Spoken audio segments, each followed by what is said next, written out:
자, 오늘은 성령 강림 주일을 맞이해서 이와 관련한 말씀을 본문을 통해서 함께 은혜를 나누고자 합니다. 자, 오늘 사도행전의 첫머리인데요. 사도행전은 누가 썼는지 아시나요?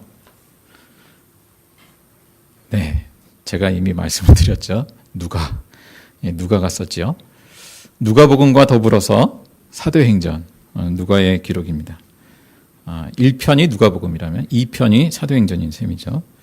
자, 오늘 1절에 보니까 수신자가 데오빌로라고 기록되어 있습니다. 데오빌로. 이 사람을 이제 그리스도인으로 기독교인으로 개종한 지 얼마 안 되는 로마의 고급 관리일 것이다. 이렇게 추정을 합니다만 또 한편으로는 그렇게 해석하기도 합니다. 데오빌로라는 그 뜻 자체가 데오스, 필로스, 신을 사랑하는 사람, 하나님을 사랑하는 사람이라는 뜻으로 해석될 수 있기 때문에 이방인 출신으로 그리스도인 된 그 모든 사람들을 대상으로 쓴 편지라. 이렇게도 해석이 될 수 있는 여지가 있겠습니다. 자, 아무튼 데오빌로에게 먼저 첫 번째 책, 1절에 보면 첫 번째 책이라고 표현을 하죠. 누가복음의 내용을 먼저 떠올려주고 있습니다. 그 내용이 2절인데요. 예수님이 활동을 시작하신 때부터 승천하시기까지 모든 일을 기록했다. 이 누가복음의 내용이죠. 그리고 3절에서는 부활하신 예수님이 40일 동안 이제 부활하신 예수님을 나타내 보여주셨죠. 드러내 주셨습니다. 그리고 하나님 나라에 관한 일들을 말씀하셨다라는 점을 떠올려주고 있습니다. 하나님 나라에 관한 일. 하나님 나라, 하나님의 통치, 그리고 하나님의 통치가 임한 현장을 일컬어서 하나님 나라라 이렇게 읽었죠. 그러니까 예수님의 공생애의 시작부터가 하나님 나라에 대한 선포로 시작되었죠. 하나님 나라가 가까이 왔으니 회개하고 복음을 믿으라 선포하셨습니다. 예수님의 공생애의 여러 가지 사역들, 가르침들의 그 대주제는 하나님 나라였습니다. 뿐만 아니라 예수님이 부활하신 다음에 주된 가르침의 내용도 하나님 나라였습니다. 특히 아마도 짐작하건대 앞으로 제자들을 통해서 이루어질 그 하나님의 나라의 사역들에 대해서 그것이 어떻게 전개될 것인지 말씀하시지 않았을까 그렇게 여겨집니다. 자, 그 중에서도 구체적인 내용이 무엇이었을까? 이어지는 내용의 말씀을 보면 그 초점은 예수님은 이제 떠나시고 이제 예수님께서 행하셨던 그 하나님 나라의 일들을 누가 행하게 됩니까? 누가 행하게 되죠? 알면서도 모르는 척 하지 마십시오. 예수님이 행하셨던 그 하나님 나라의 일들을 누가 행합니까? 이제 그 남겨진 제자들, 오늘 사도라고 표현되어 있는데 보냄받은 제자들이, 사도들이 그 일을 이어갑니다. 물론 그리스도인을 포함한 것이죠. 자, 그런데 그러면 무작정 제자들이 합니까? 그리스도인들이 합니까? 그것은 아니죠. 아버지께서 약속하신 것을 기다리라 했습니다. 이제는 예수님은 안 계시지만 그 믿는 자 속의 제자들 가운데 임하시는 그 성령을 통해서 그 하나님 나라의 일들을 행하실 것이다 라는 것이죠. 자, 이전에는 예수님이 이 땅에 머무시는 동안에는 그 한 지역 그 공간에 국한될 수밖에 없었어요. 예수님이 동시다발적으로 여러 군데 계시는 게 아니죠. 그러나 예수님이 떠나신 후에는 이제 성령을 보내실 것이다. 성령은 시간과 공간의 그 제약을 받지 않는, 그래서 어느 곳에서나 예수 그리스도를 주님으로 모신 사람들, 제자들, 그들을 통해서 하나님의 나라의 일들을 이루어 가실 것이다 라는 것이죠. 그래서 약속하신 성령을 기다릴 것을 말씀해 주는 말씀입니다. 자, 이 오늘 사도행전인데요. 이 사도행전은 그렇게 이제 성령께서 이루어 가시는 그 하나님 나라의 역사의 일들을 쭉 전개해서 보여주고 있습니다. 그래서 일컫기를 성령 행전이라 이렇게 별칭을 갖기도 하죠. 자, 예수님이 승천하시고 그리고 이제 성령 강림이 있기까지 오순절까지 이제 며칠의 기간입니까? 열흘의 기간이죠. 예수님이 40일 만에 승천하시고 그리고 열흘을 더 있다가 성령 강림 사건이 이루어집니다. 자, 약속하신 것을 기다리라 했을 때 제자들은 열흘 동안 기다린 셈이죠. 열흘 동안 뭘 했나요? 14절에 보니까 제자들은 모두 한 마음으로 기도에 힘썼다라고 했습니다. 기도만 하지는 않았다 할지라도 어쨌든 기도에 힘썼습니다. 자, 그 기도의 자리가 예루살렘이라는 것을 우리가 곰곰이 좀 생각해 보면 좋겠습니다. 자, 그것은 어떤 자리입니까? 예수님이 십자가에 못 박혀 죽으신 곳이죠. 그리고 3일 만에 부활하신 것입니다. 그리고 제자들로서는 예수님을 배반하고 또 두려움 가운데 도망친 그 실패의 자리, 그것이 예루살렘입니다. 그들의 믿음의 실상이 드러난 자리입니다. 예수님은 제자들에게 그곳에 머물러 성령을 기다리게 하셨습니다. 제자들이 기도하면서 그런저런 그 생각들을 떠올렸을 것이다 상상해 봅니다. 예수님의 그 지난 공생의 과정을 회상하고 예수님의 그 가르침, 하나님 나라의 가르침을 떠올렸을 것이고 십자가에 죽으시고 부활 승천하신 예수님이 어떠한 분임을 깊이 생각했을 것입니다. 자신들의 실패도 깊이 생각했을 것입니다. 그럼에도 불구하고 나를 다시 용납하시고 다시 세우시는 그 예수님을 또한 생각했을 것입니다. 또 승천하시기 전에 예수님이 분부하신 앞으로의 그 사명, 복음 전파의 사명을 또한 마음에 곰곰이 생각했을 것입니다. 막연하지만. 자, 그런 가운데 기도하는 것이죠. 그 가운데에서 성령이 임하였습니다. 자, 우리 역시 마찬가지라고 여겨집니다. 하나님께서 우리로 하여금 먼저는 예루살렘을 떠나지 말고 거기서 기다려라. 우리 각자의 예루살렘. 예수님의 그 십자가의 자리, 부활의 자리. 그리고 내가 실패한 그 자리. 바로 그 자리에서 떠나지 말고 머물러서 기도해라. 성령을 받기까지. 그 자리는 또한 예수님의 그 삶과 가르침과 그 하나님 나라의 일들을 곰곰이 생각하는 자리입니다. 그리고 나를 통해서 하나님이 이루실 일들을 또한 묵상하는 자리이기도 합니다. 바로 그 기도의 자리 가운데에서 주님께서 우리를 성령에 충만하게 하시는 것이죠. 자, 그러나 이 성령의 충만을 받기 위해서 우리에게 필요한 것을 간단하게 요약한다면 우리 사도행전 2장 38절의 말씀을 볼 필요가 있겠습니다.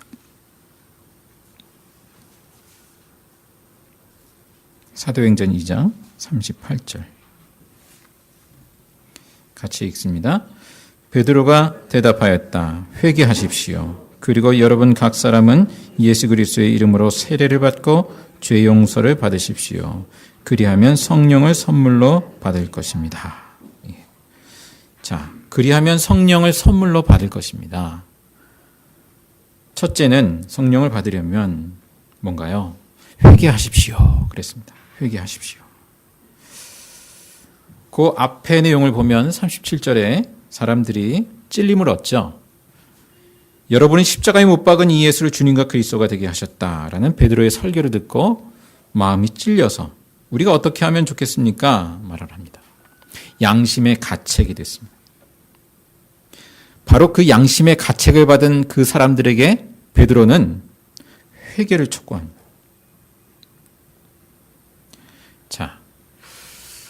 양심의 가책 자체가 여기서 말하는 회개는 아니죠. 차이가 있죠.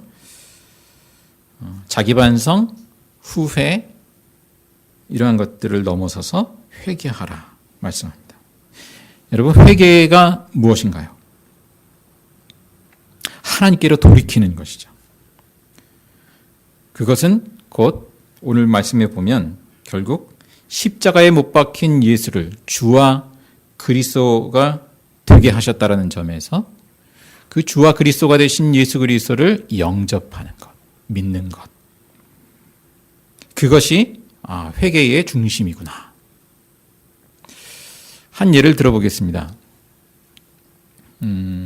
여기 저희 교우분들 중에는 예전에 그 이명수 목사님을 통해서 그 신앙생활을 말씀을 듣고 신앙생활 하신 분들이 또 여러분 계시죠. 모르시는 분들도 계시겠습니다만 그 이명수 목사님은 제가 이해하기로는 그 내면적인 메시지, 특별히 내면 치유적인 메시지를 잘 전하셨다라고 여겨집니다. 거기에 복음을 담아서.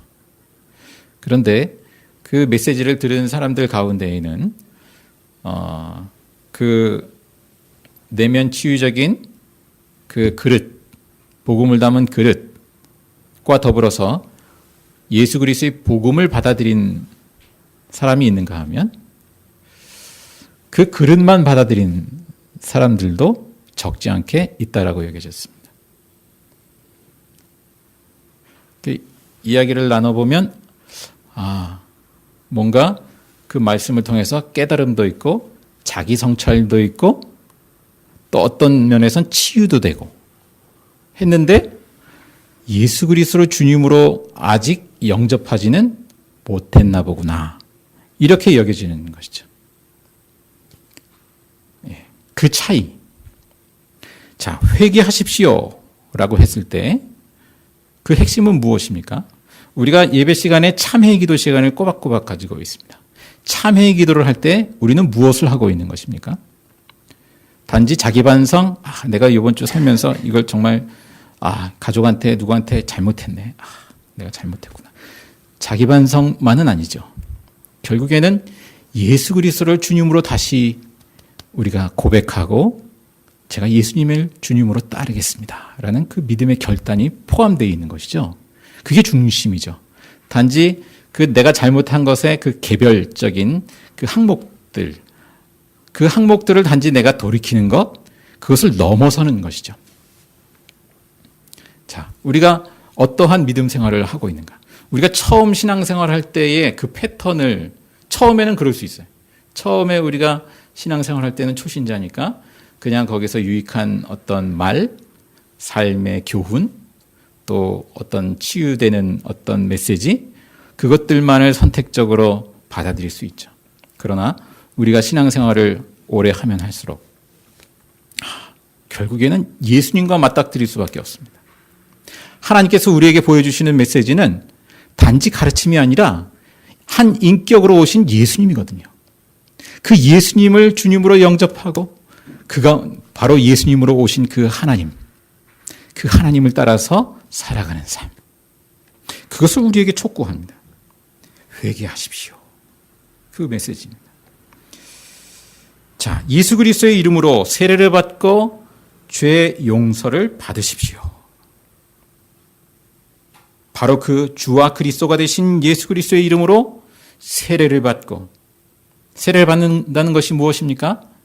나는 물속에 잠기며 옛사람은 죽고 십자가에 죽으신 예수님과 함께 나도 함께 죽고 부활하신 예수님과 함께 나도 새롭게 태어나는, 그래서 이제는 오직 내가 아니라 예수 그리스도가 주님이 되어서 살아가는 나로 그렇게 다시 태어나는 것. 여기서 죄 용서를 받으십시오. 죄 용서를 받는다라는 것. 그것은 우리 어떤 한 건 한 건에 내가 떠올려서 회개한 것만이 아니라 우리가 사실은 모르고 짓는 죄가 더 많잖아요. 우리가 알고 있는 나 자신의 모습보다 내가 모르는 내 모습이 훨씬 더 많죠. 주님의 그 용서를 받는다라는 것은 단지 내가 알고 있는 그 건건만이 아니라 나의 전 존재가 하나님 앞에 받아들여진다라는 것 아닙니까?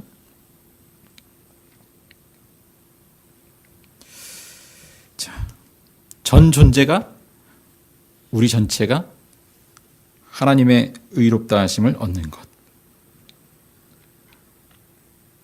자, 그렇게 우리가 하나님 앞에 회개하며 예수 그리스도를 영접함으로 죄 용서의 은혜를 누리게 된다.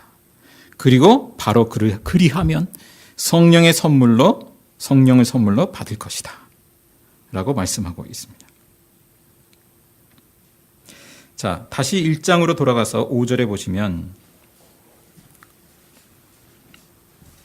요한의 세례와 성령의 세례를 구분하고 있습니다.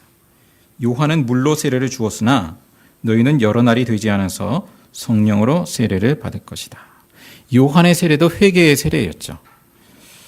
자, 그러나 이 물이라고 하는 것, 그것은 성령의 모형, 예표라고 할 수 있겠습니다. 성령 세례.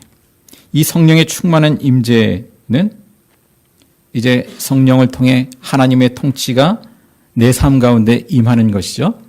그것을 받아들이는 것이죠. 하나님의 통치가 점점 더 내 삶의 전 영역, 내 생각과 마음의 전 영역을 다스리면 다스릴수록 그것을 성령에 충만하다라고 일컫고 있습니다. 자, 우리가 그렇게 회개할 때 성령의 충만함을 입습니다. 또 역으로 회개가 일어난 것도 성령의 역사입니다. 자, 베드로가 설교하잖아요. 이후에 2장에 나오는 베드로의 설교에 대해 보면 결국 베드로의 설교 가운데 성령이 역사하고 그 가운데 회개의 마음이 일어나게 됩니다. 자, 그래서 우리가 때로는 우리 마음이 정말 곤고할 때가 있죠. 회개의 마음이 일어나지 않고 그럴 때 우리가 주님 십자가 앞에 머물면서 기도하는 것이죠. 성령을 구하면서. 또 우리가 회개하였다면, 그렇다면 성령의 충만함이 우리 가운데 더욱 임하게 될 것입니다. 자, 그런데요, 오늘 말씀의 맥락에 보면 왜 성령을 기다리라 하시는가? 이어지는 내용을 보면 결국 예수 그리스도의 증인되기 위해서는, 하나님 나라의 일을 하기 위해서는 성령을 받아야 함을 말씀해 주고 있습니다. 자, 제자들은 예수님의 부활을 목격했어요. 놀라운 체험을 한 것이죠, 사실은. 그런데 아직도 기다리라고 하십니다. 그만큼 체험했으면 됐지. 그만큼 또 가르침도 받았잖아요. 그런데 왜 성령을 기다리라 하시나요? 우리가 단지 어떤 체험만으로는 하나님의 일을 행할 수 없습니다. 결국은 내가 하는 것이 아니라 성령께서 하시는 것이기 때문에, 내가 하는 것이 아니라 성령께서 나를 통해서 이루어 가시는 것이기 때문에 성령을 기다리라 말씀하는 것이죠. 자, 우리 역시 마찬가지로 예루살렘을 떠나지 말고 성령을 받기까지 기다리는 삶. 우리가 처음 예수 그리스도를 영접했을 때 이미 우리는 성령을 받았어요.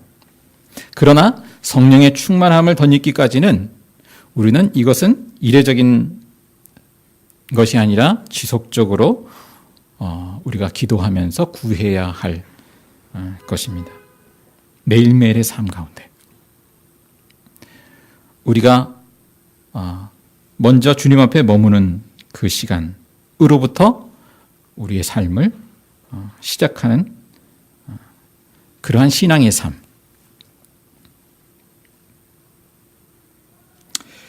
자, 예수님께서 이 성령을 통한 하나님 나라의 도래에 대하여서 말씀하시는데 그 6절에 보면 사도들은 잘 이해하지 못했어요. 이렇게 질문을 하죠. 주님께서 이스라엘에게 나라를 되찾아 주실 때가 바로 지금입니까? 사도들은 유대인들과 마찬가지로 이렇게 이해했습니다. 하나님 나라의 도래라고 하는 것이 이스라엘 나라의 그 회복과 같은 것이다.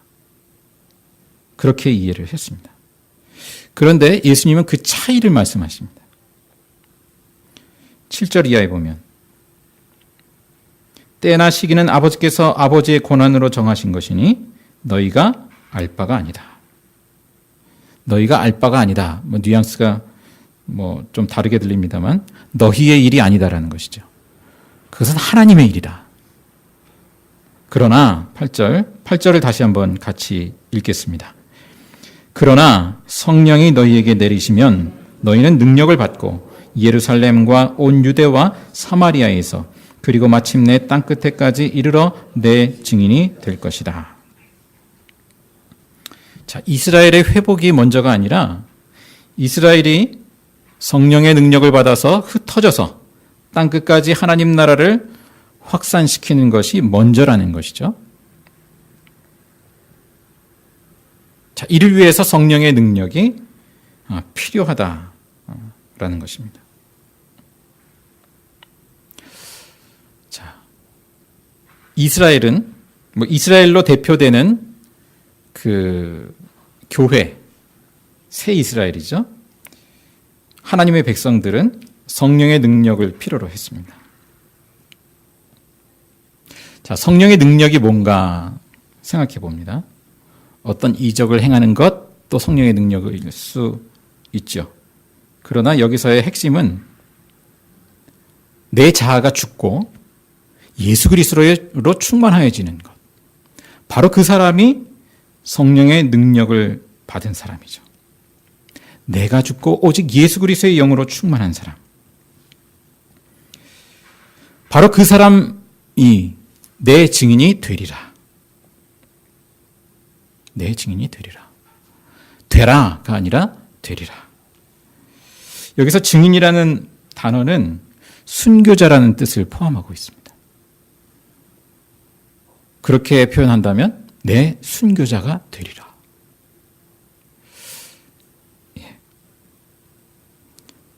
결국 우리가 순교자가 되지는 않을지라도 결국은 내가 죽은 사람, 오직 예수 그리스도로 충만한 사람, 그 사람이 결국에는 하나님의 나라를 나타내겠구나.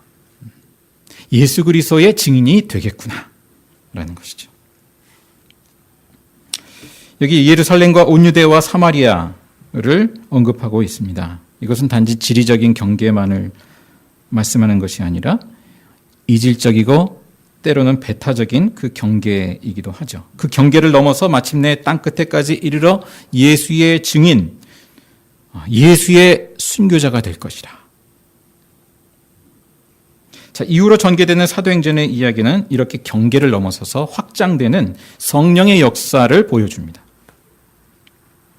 그것은 지리적인 확장의 어떤 해외 선교만이 아니라 그 사도행전 2장 말미에서 보여주듯이요. 예루살렘 그 교회 성령에 충만해서 그 지역 가운데 자기 비움의 나눔과 섬김의 공동체로 자리매김하게 되죠. 그 역시 성령에 충만한 역사였습니다. 자, 사도행전에서 보여주는 그 성령에 충만한 그 역사는 단지 내면의 어떤 평안, 자기성취적인 열망 이런 것과는 거리가 먼 것이었어요.